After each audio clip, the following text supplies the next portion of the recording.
আসসালামু আলাইকুম। ইদানিং যাদের মোবাইলে দেখা যায় যে কোনো একটা অ্যাপসে ঢুকতে গেলে এরকম অ্যাড চলে আসছে, এখান থেকে কোনোভাবেই কোনো কিছু করতে পারতেছেন না। সবার মোবাইলেই হচ্ছে এরকম একটা সমাধান হলো এই যে, যদি নেট কানেকশন থাকে প্রথমে নেটটা অফ করে নেবেন। অফ করার পরে সেটিংয়ে ঢুকবেন।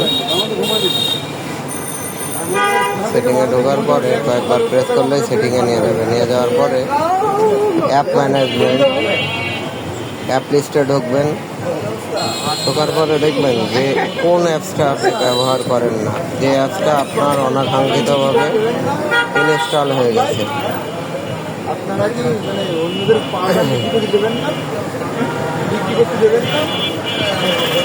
ম্যাগাজিন সার্ভিস আছে, তারপরে এইচডি ভিডিও ডাউনলোডার আছে। এই অ্যাপসটা আপনাকে প্রথমে খুঁজে বের করতে হবে, এইচডি ভিডিও ডাউনলোডার। আবার নেট কানেকশনটা দিবেন,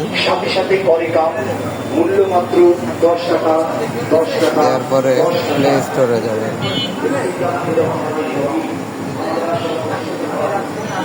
প্লে স্টোরে যাওয়ার পরে এইচডি ভিডিও ডাউনলোডার,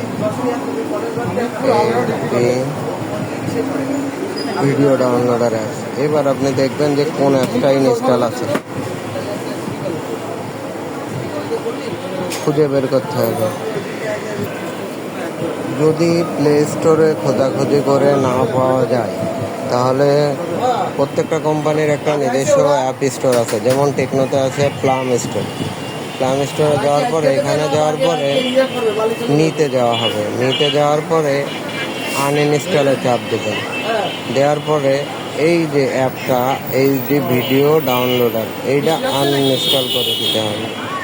এরকম যে কোনো অ্যাপ যদি হয়ে থাকে, এই অ্যাপসগুলো আপনি একবার আনইনস্টল করে দিলে আপনার এই মোবাইলের প্রবলেমের 100% সলিউশন হয়ে যাবে। এখন দেখেন ডিসপ্লে লাইটও চলে আসছে, অটোমেটিক ক্লিয়ারও হয়ে গেছে।